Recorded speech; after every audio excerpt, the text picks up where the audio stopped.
All right, well, good evening, everybody. Sorry to interrupt your conversations. This is the part where you have to stop talking and listen. Sorry about that. I know if you're about to make a really good point, maybe you can come back to it after the show. Welcome to the 17 Resentment Court book release extravaganza. Yes. My name is David. I'm the author of the book and your host for the evening. I would like to first start by acknowledging that this event takes place on the ancestral lands of the Duwamish people, people who are still here.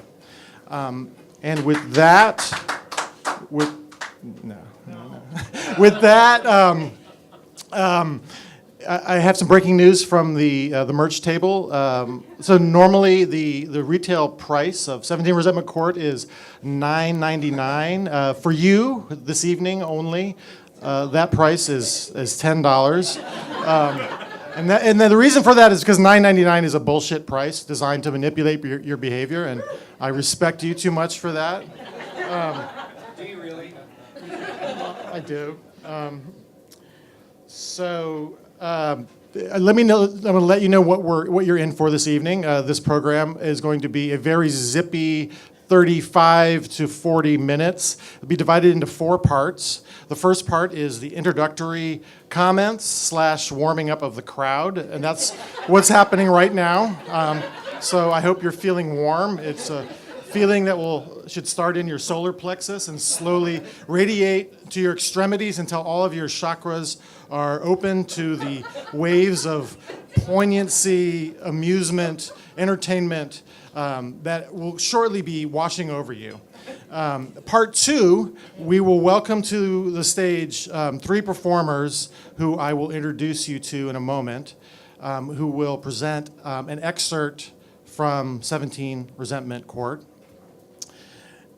They will be doing a number of different voices. You could close your eyes and sort of imagine it's not going to be a one reader to one character ratio, but I think it will make sense. In fact, I'm sure it will. Part 3, I, your host, will retake the stage to distribute prizes to audience members who can correctly answer a series of questions. Part 4, our performers will return to present a number of stories from the collection, the 61 stories, which you have all received with your purchase of 17 Resentment Court. Are there any questions about the proceedings? Is that fairly clear? Yeah. Okay. Before bringing the performers up, I want to thank a few people, starting with my partner, Molly. Hey, Molly, you're so fine. You're also kind, and you have got a great mind. Hey, Molly. Damon Agnes, the man behind Mouse House Books, the big man, the small press, and my editor, supporter. This wouldn't have happened without him. The copy editor who couldn't be here this evening because inner ear or something or other. Diane Sapansky, who someone else who can't be here this evening, Marie Bouassi. Her husband Ziad is back there. Marie is.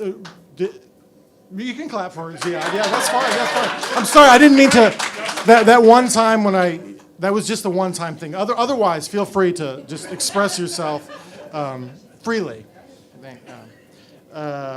Marie is the artist who drew the cover of the book, and anyone who's created something knows, like, putting your newborn creation out into the world is very scary. But in this case, I had this badass shield of battle to march behind, and I'm really grateful to her, to Art Chantry, who did the cover to 61 Stories, Michael O'Neill, our cameraman for the evening, at the very last minute, who came in to record proceedings for posterity. Yes. Michael Gamstetter came all the way from Orange County to be here. I had on here thank coworkers. Actually, there's a coworker, no longer with the company, but I thought the people, like my immediate coworkers, would be here, and I'm like, thank you. They're so sweet and supportive. Like, well, you know what? Fuck them. And last, not last, because I'm sure I'm forgetting a lot of people, but for our purposes last, I would like to thank and also introduce to the stage our three wonderful performers. Christine Longé, fresh from her triumph of her one-woman show, The Two-Step. Yes. Carter Rodriguez, a veteran of the Seattle theater scene, and current, Baby Crow Flight School. Look out for that band. Giving up my theater Sari ways. Breznau, a multi-instrumentalist, and so much more. So thank you very much.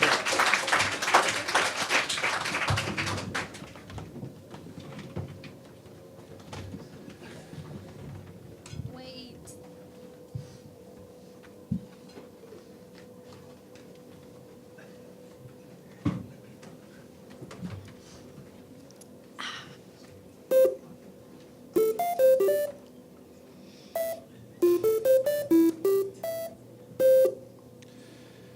I needed to talk to a guy named Paul Dowell.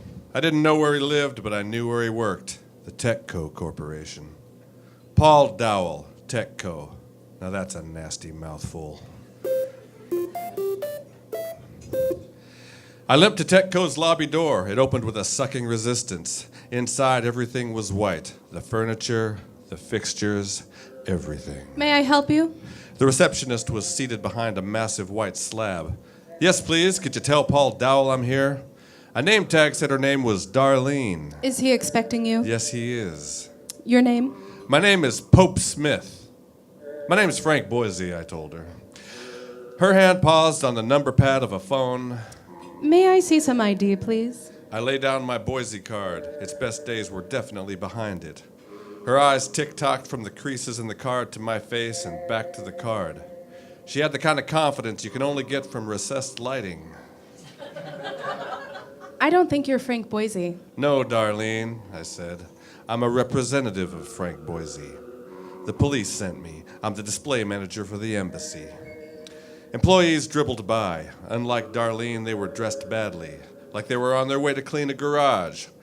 They had badges hanging around their necks and swiped them on a pad next to a door as they slumped through it. May I see some picture ID, please? Excuse me, I have to take this. I took out my wallet and pressed it to my ear. No, she doesn't get it. It's the old "this isn't a picture ID" runaround. I don't know. Yes, of course I've taken down her name. I held up a finger to Darlene and stepped away from the white slab to finish my conversation outside. I spent the next few afternoons in the coffee shop next to Techco. I wanted to make myself familiar to Techco employees so I wouldn't look out of place once I finally made it inside. Not an efficient plan, but then again, I had nothing but time. I brought my laptop. It didn't work. That didn't matter. The laptop was a prop to help me blend in. Tides of Techco workers surged through the coffee shop and out again at regular intervals. Almost all men. They were dressed in diaper-shaped shorts and ratty sneakers. They carried coffee drinks around like baby bottles and said things like, My only complaint about the veggie fried rice was... and... You might want to ping Gary about that. I sat with my tea in the corner behind my dead laptop. There was a poem taped to the screen. I passed the time trying to memorize it, tapping the keyboard in time to the words. Now entertain conjecture of a time when creeping murmur and the pouring dark fills the wide vessel of the universe. I did this for a few hours on Tuesday and Wednesday. The words wouldn't stay in my head. Thursday was foggy and I was still tapping away in the coffee shop, but slower. From camp to camp, through the foul womb of night, the hum of either army stilly sounds, that the fixed sentinels almost receive the secret whispers of each other's watch. That's some battery life you have there. A woman had appeared in the coffee shop and was talking to me. Please, sit down. She was already sitting down. You haven't been plugged in all week. My broken laptop with the poem taped to it had no power cord. I didn't think anyone would notice. You raise an excellent point. She had auburn hair, a dye job, and was dressed all in black. So what kind of power are you running that on? Solar. I have a wireless unit set up outside. Bullshit. Are you an innovation builder or an obstacle maker? You sound like an obstacle maker. No, really. Why are you typing on a laptop that's not even on? I looked around. You want the world to know? She looked up at me. She looked me up and down. Okay, have fun. She stood up and shook my gaze from her hips as she swung them out the door. I stared into space for a minute, then packed my shit and followed her through the door and into the tunnel she'd made in the fog. I lost the thread 20 yards into the evening throng of men in diaper shorts. Friday, I was back at it with my laptop and the poem. The hum of either army stilly sounds. No, seriously, what are you doing? Auburn dye job lady was already sitting down. Are you a fucking ninja? Yes, I'm a fucking ninja. What are you doing? I thought we covered this. I should call security. Why do you care? Because you're the only interesting thing I've seen all week. Maybe we should leave things as they are then. I might disappoint you once you get to know me. I doubt that. That up and down again. That up and down look again. That up and once again. That up and down look of hers again. You don't belong here, do you? Why do you say that? Your shirt is ironed, for starters. I'd been trying to blend in better, but wasn't about to stop ironing my shirt. The collar doesn't lie right otherwise. So give it up. Just tell me. I could see two of me in her glasses. I'm killing time until I can get to talk to a guy. In where? The building, TechCo, where you work. Why would I work there? How else did you pay for those cute shoes? Maybe I'm blackmailing my married lover. He must not be all that rich if you still have to wear that TechCo key card. Okay, now I'm losing interest. For the second time, she got up and left. I didn't follow her this time. I was pretty sure she wasn't, in fact, losing interest. The third time, the place was empty, so I saw her come in, walk over to my table, and sit down. Okay, Jesus, I can't watch anymore. You're an idiot. You want in? Follow me. She charged out. I took the poem from the screen of my laptop, folded it in half, put it in my back pocket, stood up, closed the laptop, put it under my arm, and walked out of the coffee shop. My sexy languor somehow didn't slow her. I got outside in time to see her hips swinging at top speed through the lobby doors of TechCo and had to gimp skip to catch up. Pretty confident I'd follow you, weren't you? Like you've got anything better to do. We're going to be at the door in a second, and I'm going to let you in. She made a beep sound in her nose. Can you do that? I tried. Never mind. When I hold the door open for you, just pretend you're swiping a card. Don't look back. She swiped her badge and the door beeped. I swiped an invisible badge and she beeped. That was amazing. You sounded just like it. What's your name? Pope Smith. She turned around, her eyes flashing. Is that supposed to be funny? I'm doing you a favor. Don't bullshit me. I'm sorry, okay. Frank Boise. I'm Brenda. What else should I know about you? I'm a Virgo. My favorite color is green. I wrestled in high school for about 3 weeks. Didn't like how much the coach kept asking me about my BMs. Okay, that's probably enough for now. Your timing is good. Everyone's at the all hands. We came to a bank of elevators. Where are we going? You tell me. You want it in. You're in. A guy named Paul Dowell. We got in the next elevator and she punched 11. I really do appreciate this. I know you could get fired. Oh, I don't work here. I was laid off by our out-of-state overlords, only they never bothered to tell anyone here. So what are you I'm doing? here for the copy toner. To cover what they owe me. Why are you telling me this? Who are you going to tell? You don't exactly look like you have a lot of friends. I could have told her about my weed dealer at the Yikvung Overlook and my former employer, Frank Boise, whom I was currently impersonating, but decided to let her point stand. Most people steal before they get fired. I wasn't fired. I was laid off. And I'm not stealing, I'm collecting on a debt. How do you fence copy toner? I've got a guy. So you come here every day, pretend to work, and steal office supplies. A girl needs an occupation, especially if she doesn't have a job. But wait. Don't they notice there's no toner? I intercept it before it gets inventoried on the first of the month. That doesn't make a lick of sense. Shut up about that now. We're here. We walked down a hallway of offices with sliding glass doors and wooden frames, the usual clutter of plants and kids' drawings inside the offices. We made a couple turns, more offices, a kitchen area. Aren't you supposed to be at the meeting too? Nah, I'm a temp. It was a temp. The meeting is only for full-timers. But like I just said, shut up about that now. She stopped outside one of the offices. This is his office. She slid the door open. We can wait inside if you want to talk to him. Is that a good idea? It's part of the deal here to act super casual. They drop in on each other all the time. They call them pop-ins. You mind if I look around Or a maybe little they bit? call them drive-bys? Why would I mind? The guy's a prick. Let me keep an eye out, though. She glanced at a dollar store watch. The meeting's gonna be out in about 5. There was a model of the Parthenon on a little shelf above Paul Dowell's desk and some little horses next to it, not to scale. He had a little filing cabinet with a cushion on top, so someone could sit on it and talk to him. Someone whose life might include sitting on a filing cabinet in a sunless room and talking to Paul Dowell. I opened one of the drawers. Papers. What are you looking for? Not sure yet. I pocketed some bills and other mail. Hey, who said you could take stuff? Oh, you can and I can't? There was an envelope of photos. I pocketed those too. Jesus, take the whole place, why don't you? Okay, sit down. Here he comes. She sat down on Paul Dowell's chair. I sat on the padded filing cabinet and opened my laptop. Paul Dowell, Techco, slid open the door and stepped in. His mama's boy face split open on a fortune in orthodontics. Well, it's a party! Sure is. Hope we didn't get too wild in here for you. Brenda was suddenly a lot more animated, smiling, brushing her hair from her face. It looks like the meeting was a success. I sense your morale is definitely lifted. You're glowing. Oh, indeed, quite fired up am I. The PowerPointage was truly extraordinary. His nose had a mind of its own, pointing around the room petulantly. I smiled, a silent little doggy in the corner. Paul, I'd like you to meet Frank, my new intern. Your intern? Well, ours, but he'll be shadowing me for his first few weeks. I smiled again, quiet, humble. I think I seen you at the coffee shop. I've been making it my unofficial office while they get me settled in. Well, welcome aboard, Frank. I have to warn you, we're all crazy here. Brenda's the worst of all.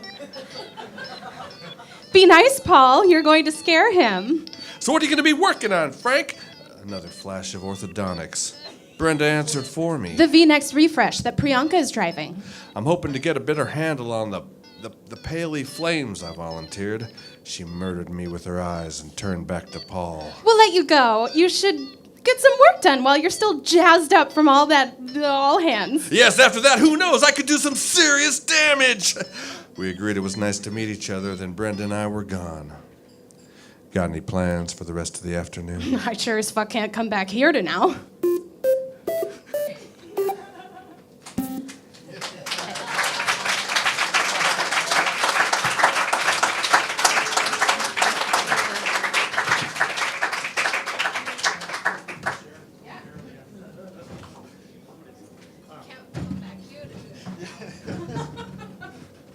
Okay, this is, I'll just warn you, the least well thought out part of the evening.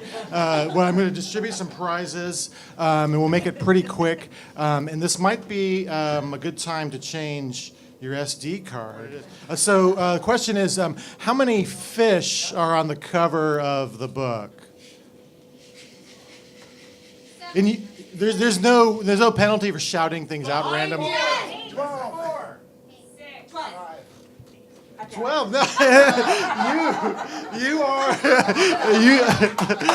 Sari is the winner of a brand new stapler and a $5 bill. All right, you had some trouble with that one. This one, what is your favorite color? Blue. First one. This is the best. This is the best prize. This is a comic by our cover artist Marie Bouassi, and also includes inside as a bonus a sticker, also by, and I believe this is her sister. Is that right? Yeah, so it's a sticker of her sister, yes. No, thank you, and I just want to warn you. So the comic book is called Negligee. You should all go to Push Pull and Ballard, get yourself a copy. It is some really, really sick shit. Just to warn you, don't let your kids anywhere near it. Okay. Yeah. What was that? Very not safe. Yeah, very, very, very. Yeah, quite. Next question is, who really loves Lindsey Buckingham? You do? Can you remind me your name? Yeah. Gabriel, you're the winner. You're the first responder. You win a signed poster of Lindsey Buckingham.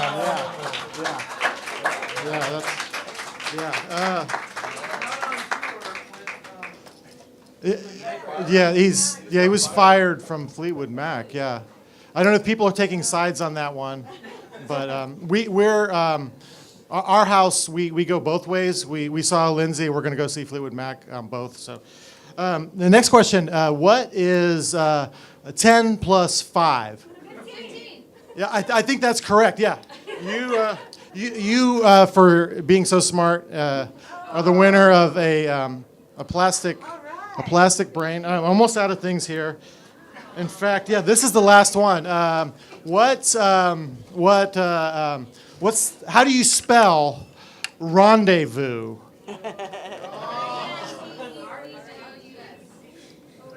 I don't think this was very well thought. I'm not really. I think you got it though. You are the winner of this string of LED lights. Yeah.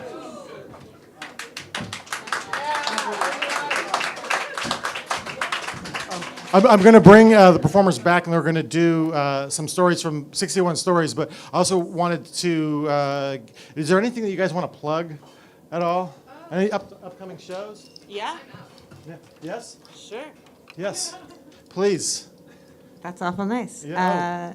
I'm part of a group called the Art Martyrs Relief Society, which is trying to connect some of the wealth in the city with artists who are usually living with not a great standard of living. And so there's a showcase at the Sunset Tavern on November 30th, 2 weeks from tomorrow. And the recipients of the award, the money that we've collected from donors, are the Black Tones, which is an amazing band, Gayaba, Brett Fetzer as the writer, and Sherdana, a dancer. And so all of those artists are going to be performing and getting some money, and it's going to be a great show. 2 weeks from tomorrow at the Sunset. And can you remind us the name of the group? So the organization is called the Art Martyrs Relief Society. Okay. And the event? The event is the Art Martyrs Relief Society Okay, Showcase at the at the Sunset at the Tavern. Sunset Tavern. Okay, cool. Anything else? I don't have anything coming up. But Oh, this is the closing weekend of a show that I co-directed at 12th Avenue Arts called Parliament Square. It's a lighthearted comedy, not at all. So yes, you could catch that tomorrow night and Saturday. It closes. Christine? Yeah. Sari and I are part of Moonshine. Oh, hi. I'm on camera now.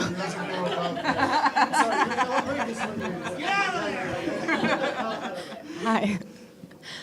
Sari and I are part of an ensemble called the Moonshine Revival Tent, and we don't have any specific performance dates on the calendar at this moment, but you can find those if you follow us on social media.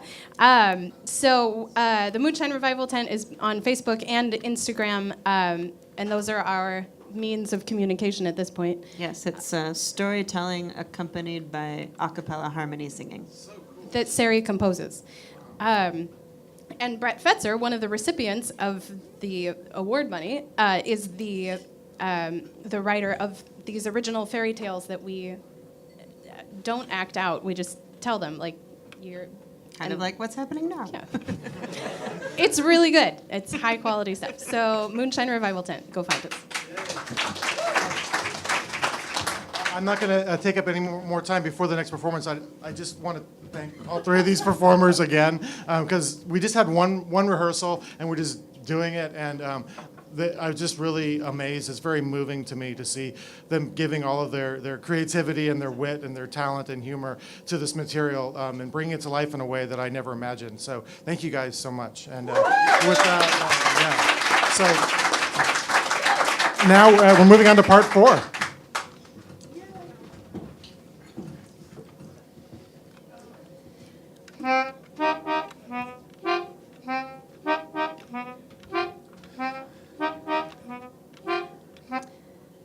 A cat was cornered by 3 raccoons. The raccoons were not in a hurry. The cat tried to display a similar calm. What have you been eating? The head raccoon asked him. Nothing, said the cat, We can smell the fancy feast on your breath from here, dummy. said one of the junior raccoons. Would you like to know why I'm out this evening despite you raccoons exercising a nighttime reign of terror? No. The raccoons lied in unison. Because the moon is full tonight, and it makes it easier to spot the rabid little pinks of your pupils. You did not trap me as you think. I lured you here to give you a message from us cats, We do not wish to hear more. said the head raccoon, pinned to his spot on the lawn. That is good, said the cat, for no more shall I say, other than the commission of cats instruct you to gather at this spot tomorrow night for the full message. I thank you on their behalf for your time, finished the cat, breezing past the raccoons and not breaking into a run until within view of his cat door.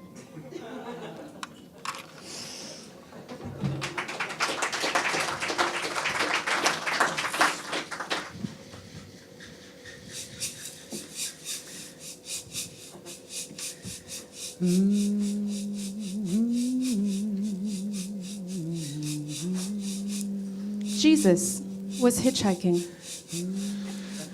If they don't love me with my sweaty hippie balls hanging out, do they love me at all? He demanded of the air around him. The air turned blue, partly in sympathy, partly in fear. Someone finally did stop, a blind man in a self-driving car. Sir, do you need help? Asked the man, whose name was Richard. His car had alerted him to the lone figure by the side of the road in the remote industrial area, You do not displease me as much as the others. said Jesus, buckling up. Where are you headed, friend? Richard asked. You address me as friend and yet use a mode of transportation that destroys the air my children breathe. How many children do you have? Asked Richard, hoping to change the subject. All people are my children. Richard couldn't think of a good response to this, so they drove on in a silence that was broken by the car. Please confirm your destination, said the car. Take me to a church. Bellowed Jesus, who felt like bursting into a service and causing a scene. The car was only supposed to take directions from Richard, but Jesus' voice had the power to override this setting. The car navigated efficiently to the nearest church. It was abandoned, which Jesus only discovered after Richard had driven off. Jesus was so mad. He raised a dozen corpses from a mausoleum behind the church. He added to this dozen the populations of 2 graveyards that rose to march with him on soft, rotting feet as he advanced on the sleeping town.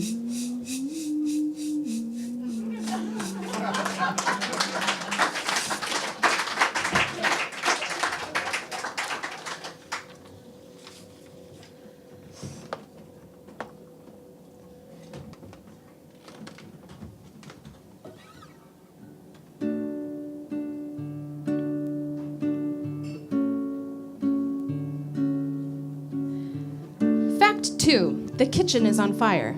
Said my wife. She looked very tired. Fire, or... Fact 3. I'm taking the dog. No, you're... She's already at my sister's house. You didn't even notice. That's how much you're taking care of her. Do you have any happy facts? You should call 911 before the lines melt. It was fire. I took the opportunity to flee the state. Some other misunderstandings had been closing in. A few warrants and the brother of my side woman who was unhappy about how things had turned out.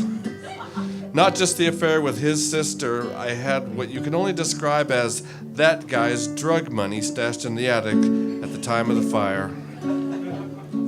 It was difficult to board the plane because the whole time I was in a body cast. The way that happened was a friend killed himself and left me his Miata. Turned out he was in love with me. The whole thing fucked me up so much I got drunk and crashed the Miata. I wasn't hurt in the crash itself. It was the impact of the bowling ball in the trunk that did it. Now that I'm here in Iowa, I'm gonna lay low and focus on my job. I run IT for a chicken farm. Maybe I'll get back into bowling. Not that I'm a good bowler or anything. You don't have to be good at everything. You can just like it.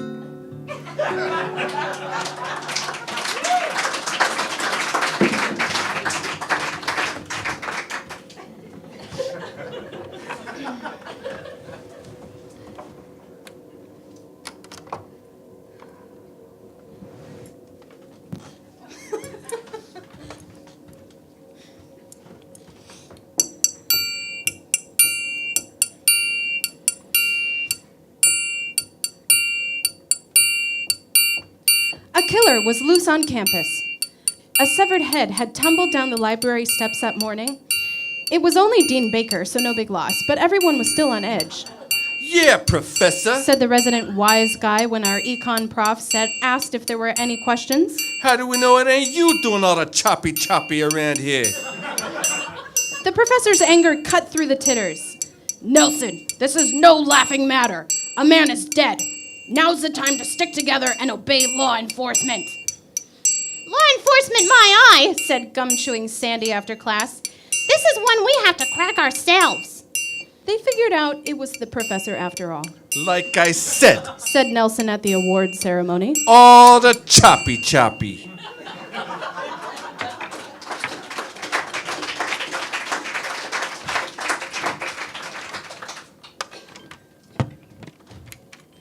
Oh, am I narrator on this too? You're the narrator Thanks. on this one. That's because I did so much in the first story. Oh, yeah. Is this equality or equity? I don't know. So, but maybe both. Thanks, David. I didn't mean any offense to any woke people. No equality from equity. Sorry for going off script, David.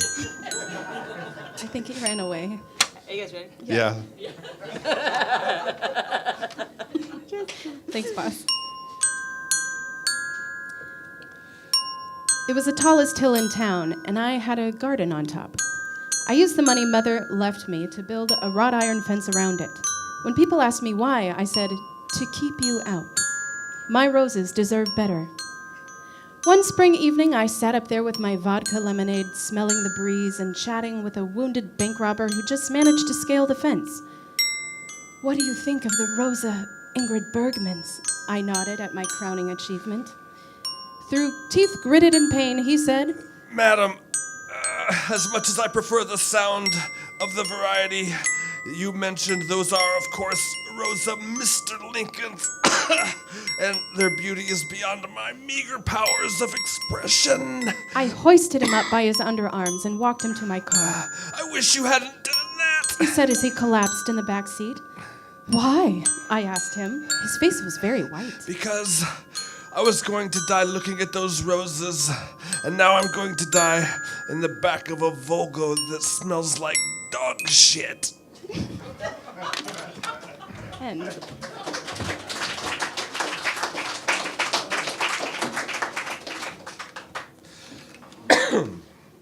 Oh, I am the narrator on this one.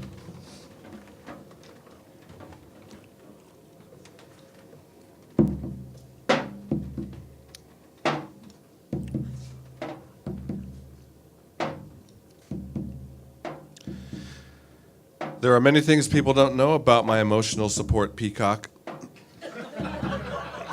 First, I emotionally supported him.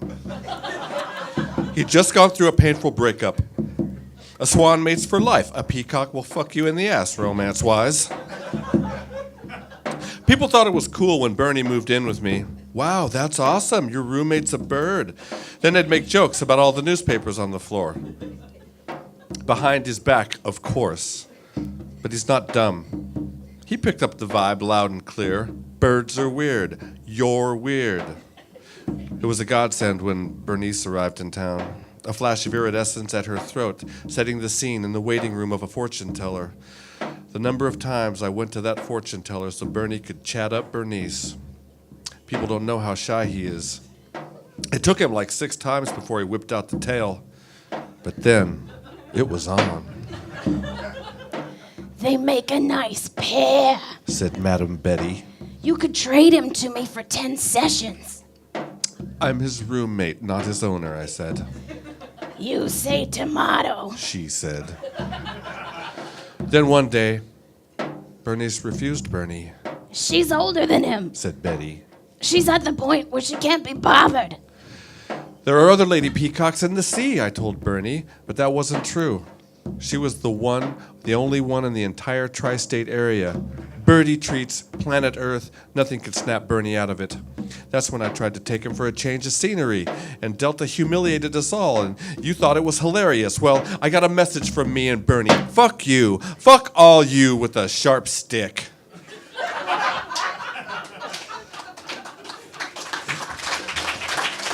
That was fun.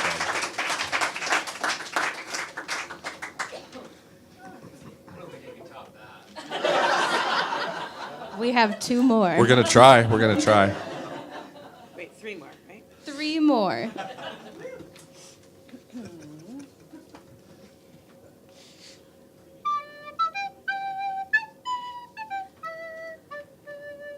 When the gods told the Athenians how to build the Parthenon, they gave very specific numbers.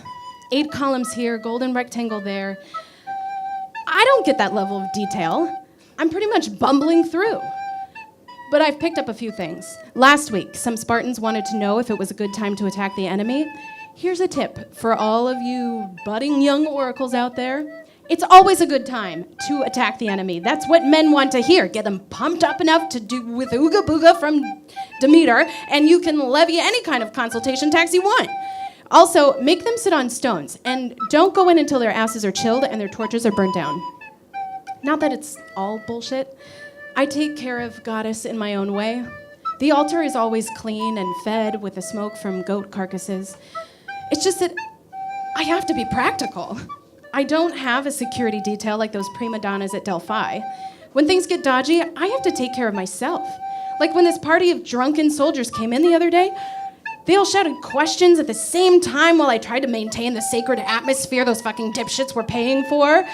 When they stood and came at me, I signaled my assistant, who flashed a mirror to illuminate an eye made of Persian crystals sewn into the fabric of my headdress. "Sit down," I called out, freezing them with my voice. "Sit down and listen to the word of Demeter."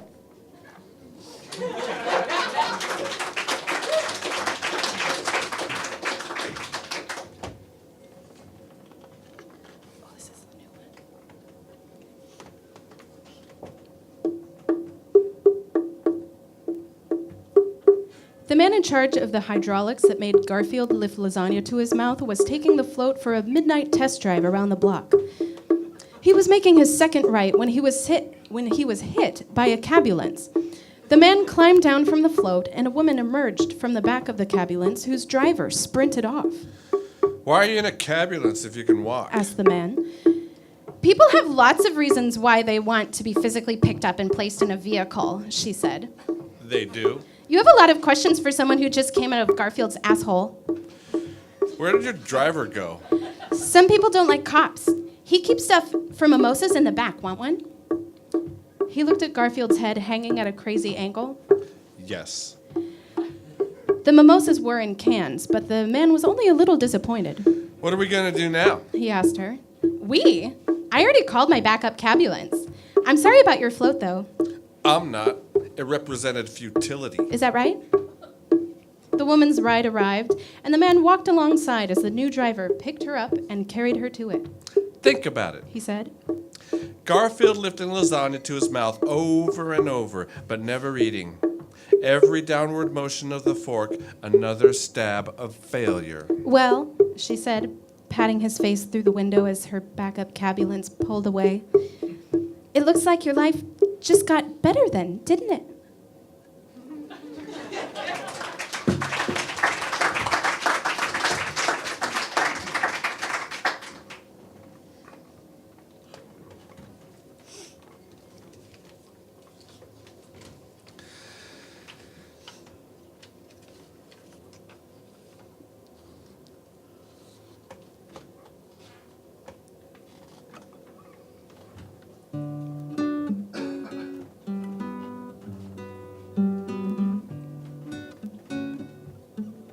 There was a knock. I opened the door to find 7 large Russian men standing outside, You know why we're here? said one. To hug you. He hugged me and whispered in my ear. You've been stressed out about things lately, but you've got these. The rest of the 7 then filed past to hug and whisper other things to me. The second, wreathed in peppermint and nicotine. The rest of our message today will depart from the usual program. The third, a man of scruff and cufflinks. First, we want you to know that we appreciate the opportunity you've given us with your innovative app, Russian Huggers. We thought it was a stupid idea, but the market for on-demand hugs and whispered affirmations from large Russian men seems to be unlimited. The fourth and largest one of them all, carrying himself with an air of wounded dignity. And we haven't begrudged you the complimentary hugs and affirmations mandated by the terms of our employment. The fifth, with a smile of a man who's been there and knows what it's like. But the spiritual parameters of the gig economy have proven to be an intolerable constraint on souls that long to breathe fully in the sweetness of life. The sixth, with the manner of one who wasn't sad exactly, but whose happiness, such as it was, arrived at an oblique angle. We will leave you with one last affirmation. Your need for affirmations is as finished as our employment with you. The seventh and final large Russian man, beaming like someone who remembers every beautiful detail of his dream about a lost city. We've developed an a cappella repertoire and are hitting the road. With that, the 7 large Russian men marched off, singing, "How deep is your love?" Come to me on the summer's breeze. Oh, when you love and you're softly leave. And it's me you need to show. How deep is your love? Is your love, how deep is your love? I really need to learn, 'cause we're living in a world of fools, breaking us down when they all should let us be. We belong to you and me. I'm leaving you. You know the door. Very so. You're the light in my deepest, darkest hour. You're my savior when I fall. And you may not think I care for you when you know down inside that I really do. But it's me you need to show. How deep is your love? How deep is your love? I really mean to learn, 'cause we're living in a world of fools, breaking us down when they all should let us be. We belong to you and me. We belong to you and me.